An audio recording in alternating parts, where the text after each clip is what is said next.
sección 4 de este capítulo y vamos a hablar acerca de las plantas dentro del proceso de establecimiento de un viñedo. Con respecto a las plantas vamos a hablar acerca de la selección, cómo se debe hacer la selección de una variedad, cómo se debe hacer la selección de un patrón o portainjerto. Vamos a hablar acerca de la calidad de las plantas, cómo debe usted hacer para poder evaluar las plantas en caso que las compre de un vivero o las haga usted mismo. Y vamos a hablar acerca de los diferentes tipos de plantas que puede utilizar para empezar una plantación de uva de mesa o de vid en términos generales. Con respecto a la variedad de uva de mesa, la selección de una variedad debe de hacerse básicamente en función al mercado. No es el único criterio que prima, pero no tiene ningún sentido producir una variedad que pueda rendir muchos kilos si no nadie está interesado en comprársela. Entonces, el mercado es lo que prima. Sería mucho mejor una situación en la cual usted produce una variedad que quizás la zona en la cual la produce no es la mejor, de repente los rendimientos no son tan altos, de repente la calidad no es tan buena, pero aún así es muy demandada por el mercado y la relación de precio por cantidad se justifica, se paga y resulta ser un buen negocio. A diferencia del ejemplo anterior, en el cual está en una condición agronómicamente, ecológicamente muy buena para la variedad, produce mucho, pero nadie está interesado en la variedad. Entonces, el tema pasa en primer lugar por el mercado, porque no debemos de perder nunca de vista que esto es un negocio, no es un hobby, no es un jardín, es un negocio, y en ese sentido el mercado es el que manda. Y usted debe identificar el mercado, identificar dónde están las oportunidades y debe producir las variedades que el mercado demanda. Con respecto a los patrones, la selección de los patrones tiene como objetivo solucionar problemas presentes en el suelo, sean estos de tipo biótico o abiótico. Bióticos son problemas que están vinculados, digamos, a seres vivos, y abióticos son los que no. Básicamente bióticos son, por ejemplo, plagas, y abióticos son condiciones físico-químicas del suelo. Y por otro lado, esta búsqueda de este problema debe ir combinado con lograr un buen vigor, un vigor balanceado para la plantación. No queremos plantas excesivamente vigorizadas, porque las plantas excesivamente vigorizadas, por la sombra que produce la canopia hacia el interior de la misma y sombreando las yemas, las fertilidades tienden a ser bajas y por lo tanto los rendimientos van a ser bajos. Y por otro lado, si tiene plantas desvigorizadas, entonces plantas muy pequeñas, entonces van a tener bajos rendimientos y de ahí uno tiene que incurrir en una serie de otros costos, de repente mayor gasto en fertilización, mayor número de plantas por hectárea, tener que planear las plantas más juntas, etcétera, etcétera, para poder compensar esta falta de vigor. Y eso es algo que queremos evitar hacer, y eso se puede evitar identificando un patrón que le otorgue un buen vigor. El proceso de selección de patrones consiste en una integración de variables y es específico para cada caso. Y cuando digo específico para cada caso, lo que quiero decir es que ese proceso de selección de variables de su vecino puede que, por muy bien hecho que haya estado, no aplique para usted. Porque si bien es su vecino y debe entenderse que está muy cerca o al costado suyo, de repente los suelos de su vecino son diferentes, o las posibles plagas que tiene su vecino son diferentes. De repente su vecino tiene muchos nematodos, cosa que usted no tiene, a pesar de que están muy cerca. Entonces el proceso es específico para cada caso y debe tomar las condiciones propias de cada caso. Las tres principales variables que se deben de tomar en consideración para poder seleccionar un patrón son la variedad, las plagas, las posibles plagas y el suelo y las características del suelo. Cuando hablo de variedad, me refiero no solamente a la variedad, a las posibles variedades de patrón, sino también a la variedad o las posibles variedades de uva de mesa o de vid en términos generales que usted aspira a producir o que podría producir.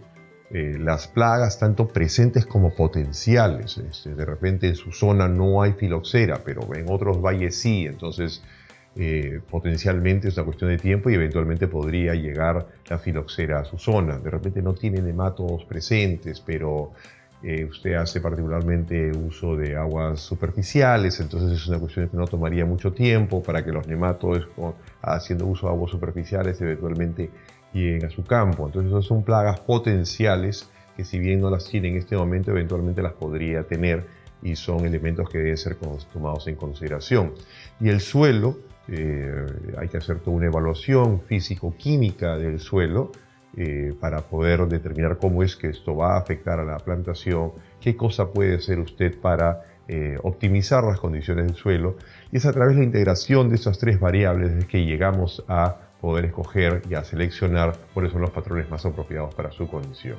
Es indispensable tomar en cuenta estas tres variables para poder hacer una selección correcta.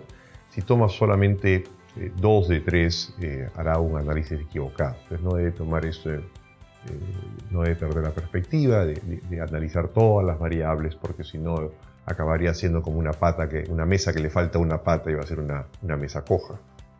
Lamentablemente, en muchos casos solamente se toma una de las variables en consideración, y por supuesto que el riesgo de que salga mal se vuelve mucho mayor.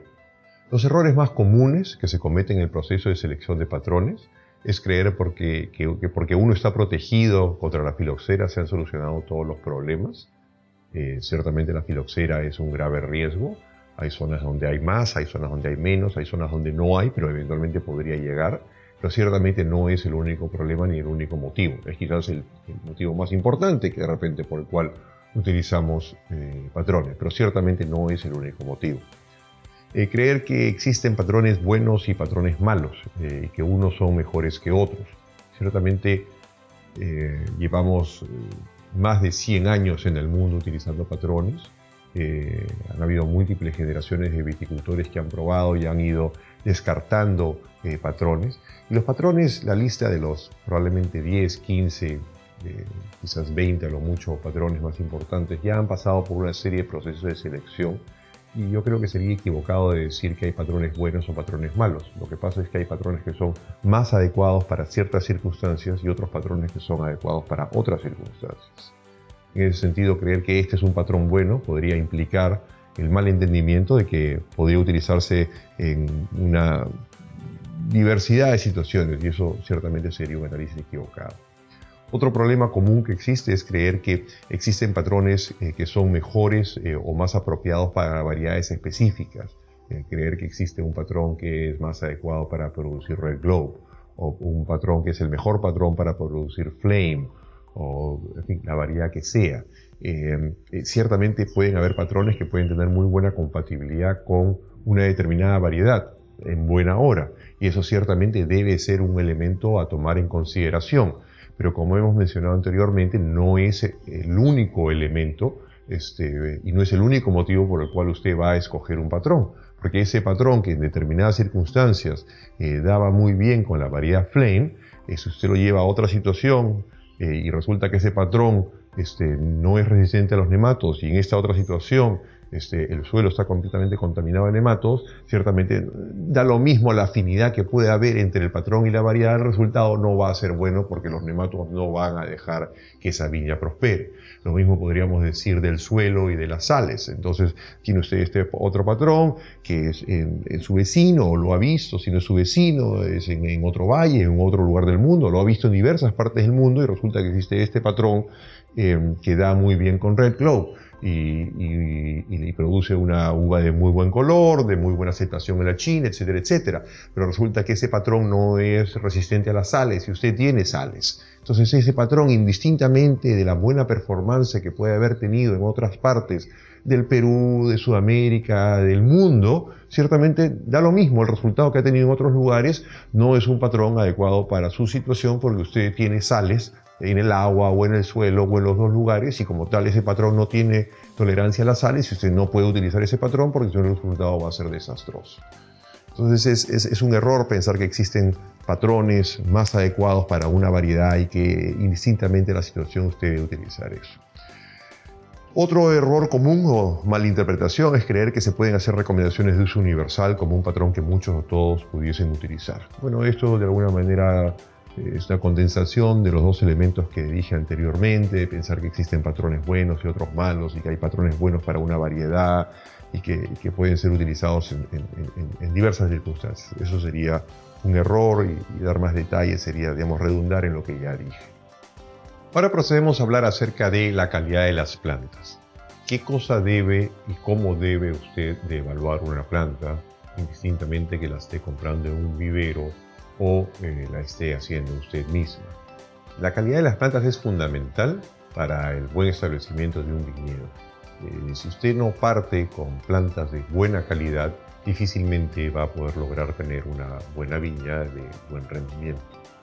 En ese sentido, el principal elemento, el primer elemento que usted debe de verificar es la autenticidad de la variedad. Es imposible que usted pueda tener una buena viña de Red Globe si es que las plantas vienen mezcladas con Flames y con Superiors y con Crimsons, ¿no?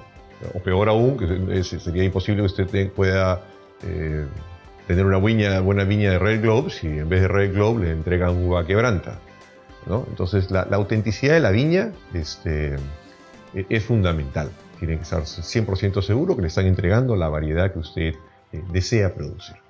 En segundo lugar es la condición fitosanitaria. Hay ciertos elementos fitosanitarios que son muy fáciles y muy evidentes.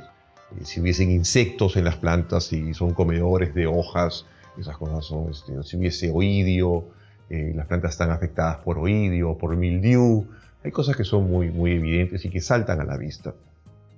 Hay otras cosas que son de un nivel de evidencia intermedia, como pueden ser los nematodos.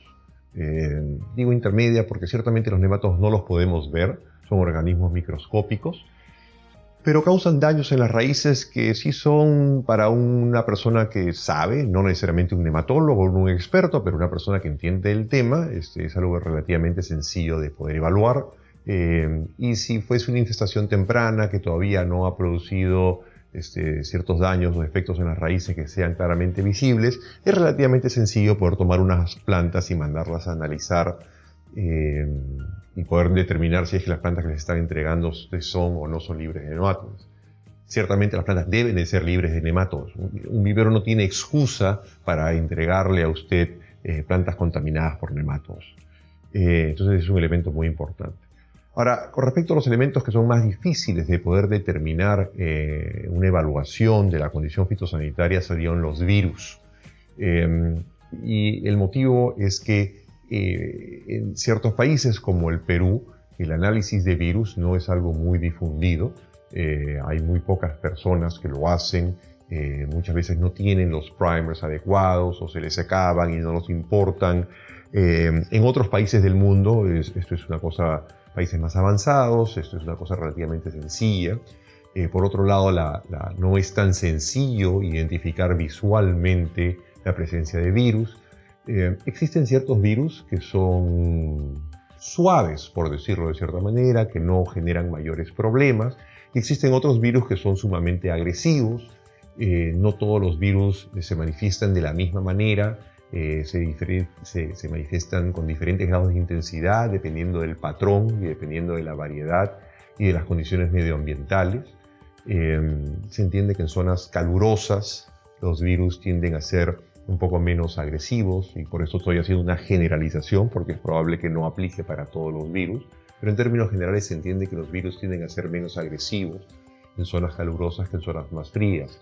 De ahí que los virus tienden a ser mucho más dañinos para uvas para vino, y no porque sean uvas para vino en sí mismas que las hace más sensibles, sino que las zonas productoras de uva para vino, las temperaturas tienden a ser más bajas que en zonas productoras de uva de mesa, donde buscamos zonas muy calientes que propicien altos rendimientos. Aún así, los virus pueden ser sumamente problemáticos.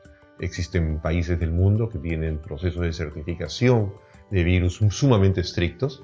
En muchos otros países tal cosa no existe.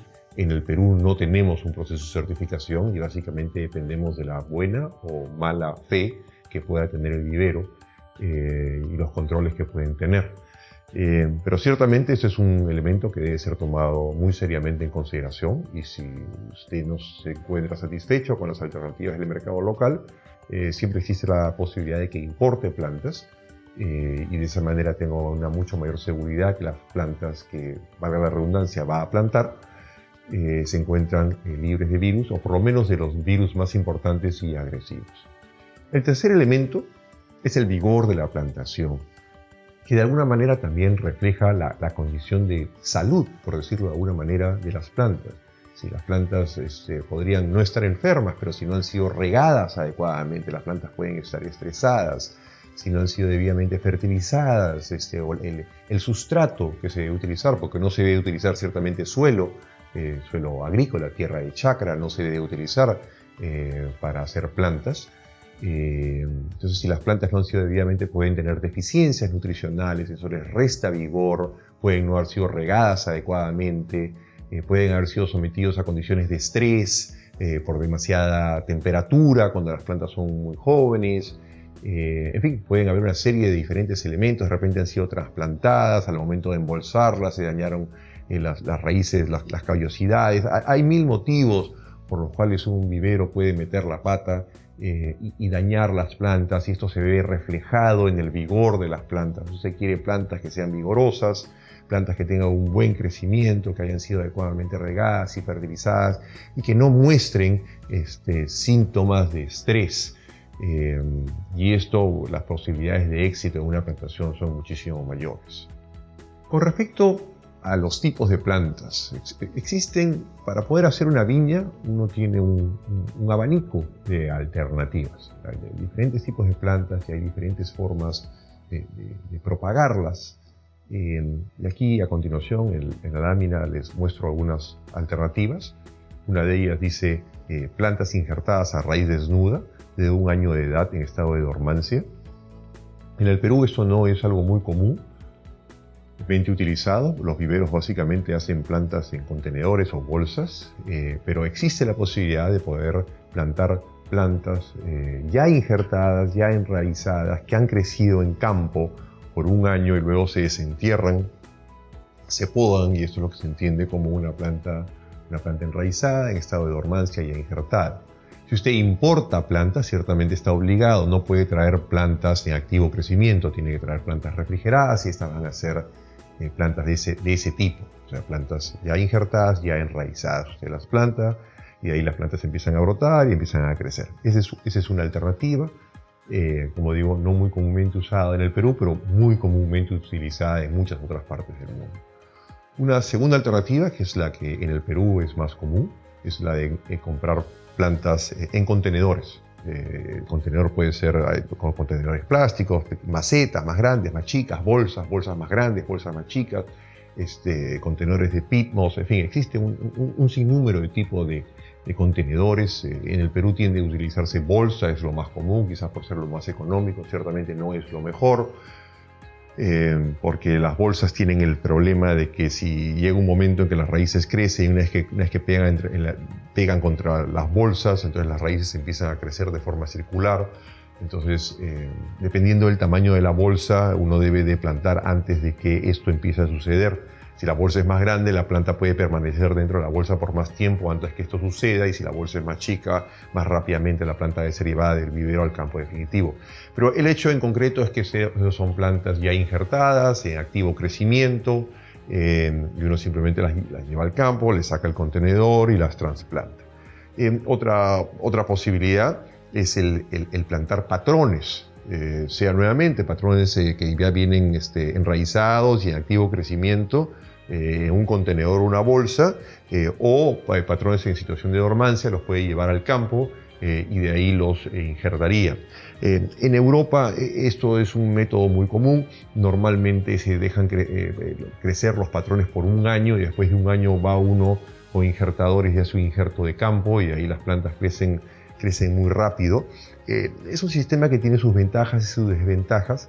Ciertamente no es muy común en el Perú, la gente normalmente recurre a los viveros, pero en determinadas circunstancias, sobre todo cuando se produce introducción de nuevas variedades y la cantidad de yemas es muy limitada, podría darse el caso, y en fin, indistintamente que sea mejor o peor. Lo que me estoy mostrando son las alternativas básicamente que uno tiene y que podría escoger una o la otra con los pros y los contras y los costos mayores o menores que eso puede implicar.